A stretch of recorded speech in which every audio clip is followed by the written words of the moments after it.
Kumusta? Magandang hapon sa inyo. Bago tayo magsimula ay nais ko munang magpakilala. Ang pangalan ko ay Vladimir. Pero tawagin na lang akong Kuya Vlad. Ngayong araw, ang pag-aaralan natin ay ang iba't ibang hugis at iba't ibang kulay. Marahil ang iba sa inyo ay may alam na sa ganito, ngunit makakaasa kayong madadagdagan pa namin ang inyong kaalaman at mahahasa pa namin na maigi ang inyong galing. May mga katanungan ba? Kung wala, ay halina't magsimula!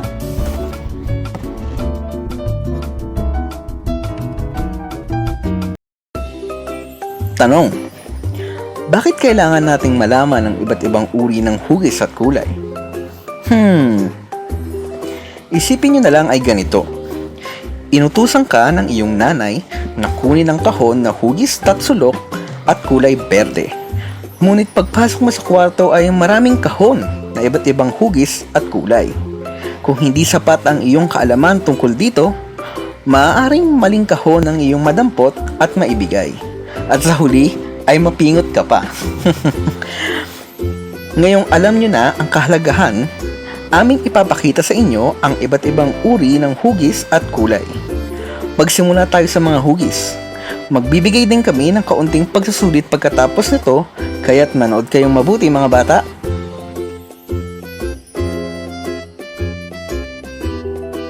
Bilog o circle.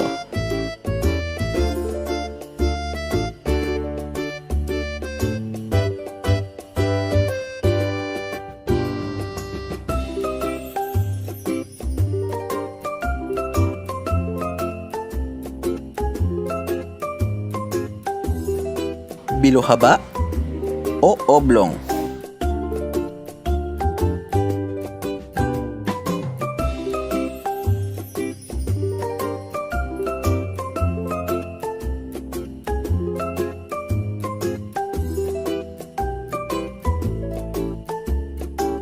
Parisukat o square.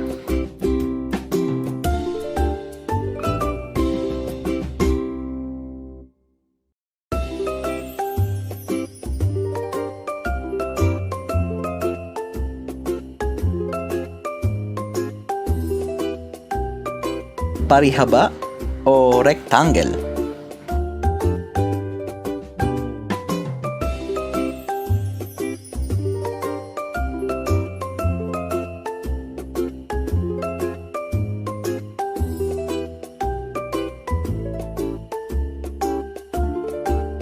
Tatsulok o triangle.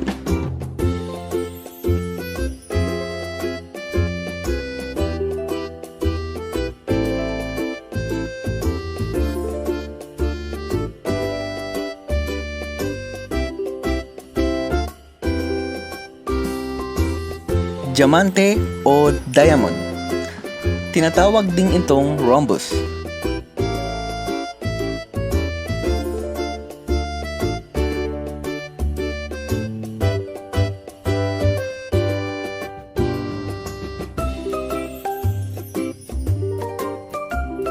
Pentagon.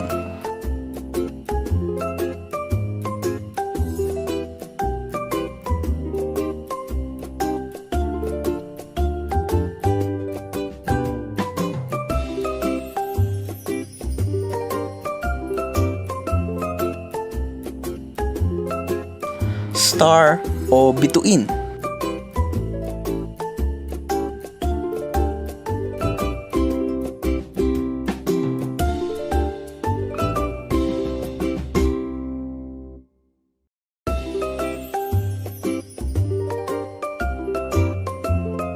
Heart o puso.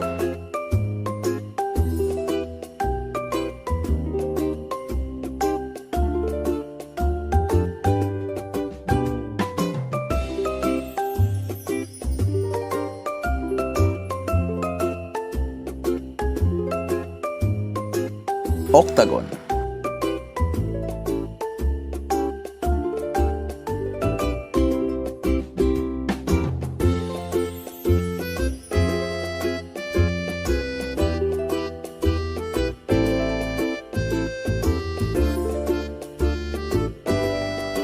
Ayan, iilan lamang yan sa mga hugis na makikita natin sa ating paligid.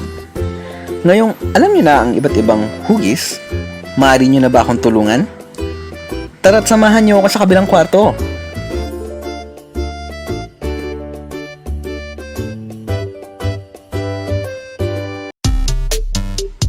Kung mapapansin nyo, may iba't ibang gamit ang nakapatong sa ating stante.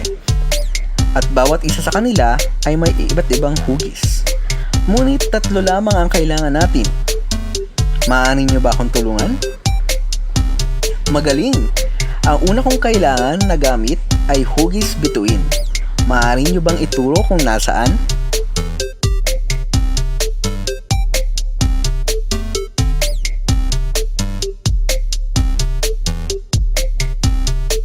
Tama! Nakakatuwa naman at tandaan nyo agad kung ano ang bituin. Para sa aking ikalawang kailangan, maaari nyo bang ituro kung nasaan ang hugis puso?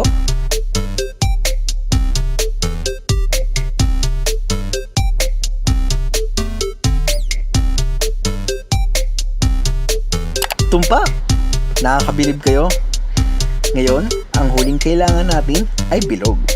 Maaari nyo bang ituro kung nasaan ang bilog?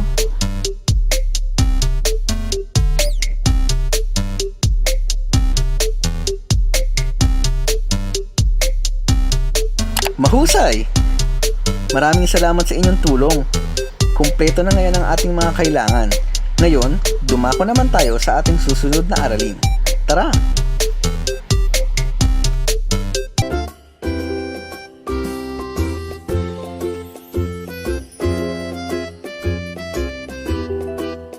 Okay, handa na ba kayo? Ipapakita ko naman sa inyo ngayon ang iba't ibang kulay. Manood kayong mabuti dahil kakailanganin ko ulit ang inyong tulong mamaya. Blue,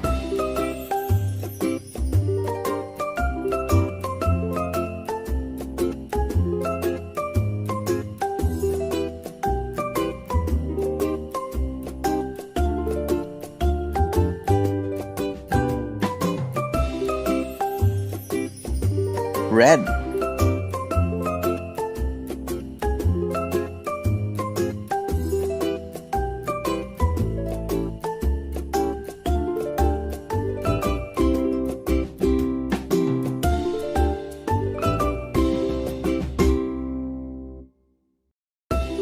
yellow,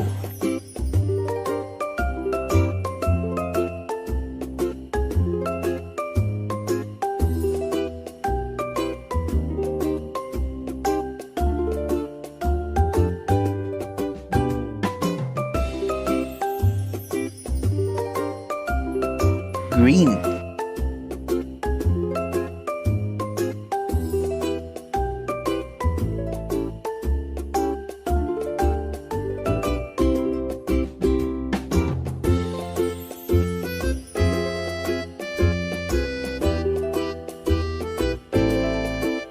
violet,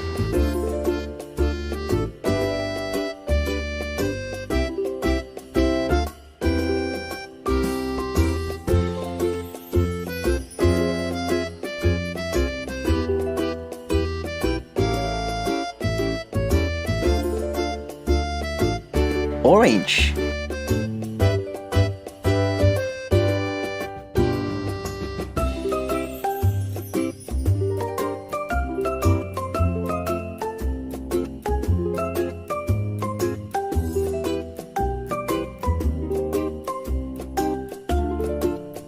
black,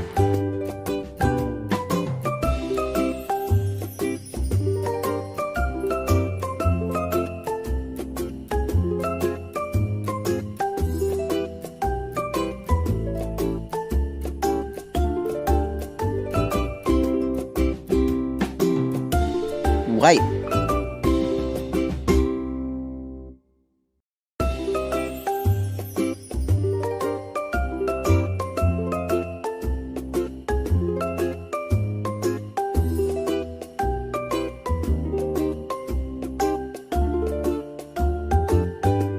pink,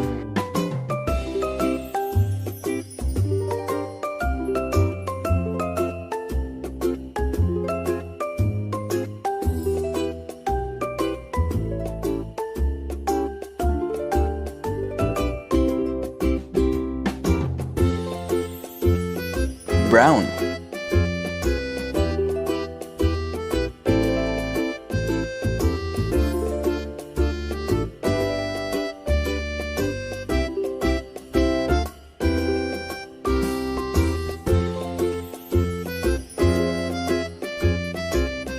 Nakuha nyo ba? Kung wala nang tanong, tara na't ako'y inyong muling tulungan.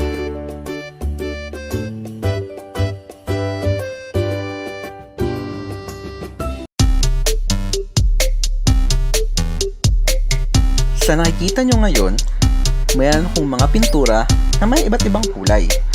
Ngunit tatlo lang ang kailangan natin. Maaari nyo bang ituro kung nasaan ang kulay orange?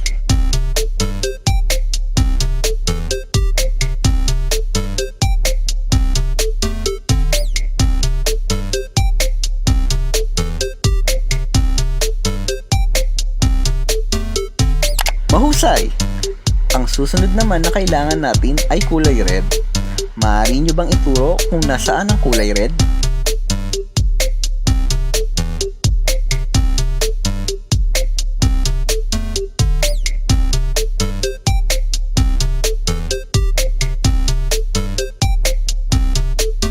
Magaling!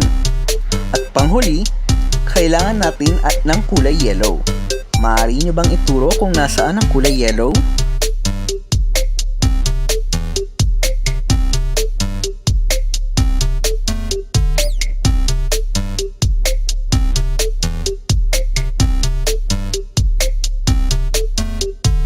Tama! Maraming salamat sa inyong tulong. Nakakatuwang malaman na tandaan nyo agad ang iba't ibang kulay. Bago tayo ay matapos, ay may huling proyekto tayo na gagawin gamit ang mga hugis at kulay na kinuha natin. Tara!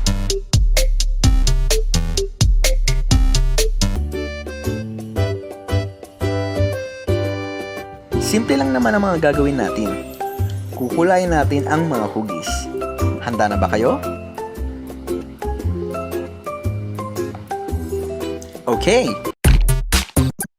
Unang-una, kulay orange sa hugis bilog.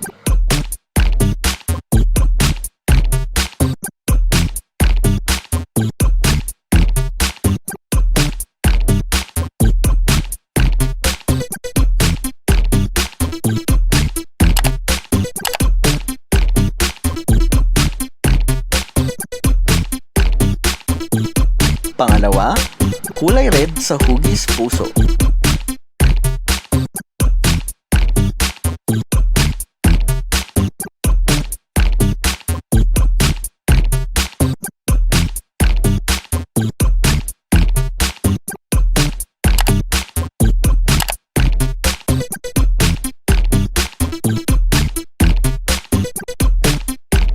At panghuli, kulay yellow sa hugis bituin.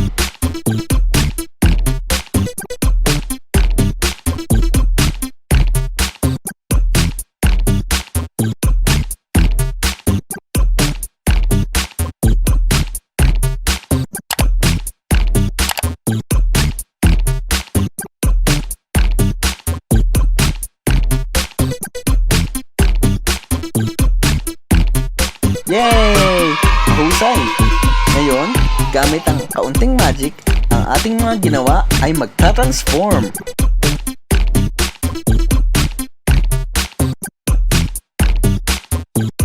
Ayos ba?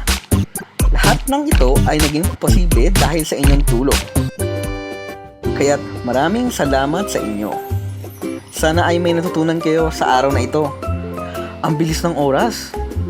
Nakakalungkot man pero hanggang dito lang muna tayo para ngayong araw. Pero huwag kayong mag-alala ha, dahil magkikita pa tayo sa susunod na linggo.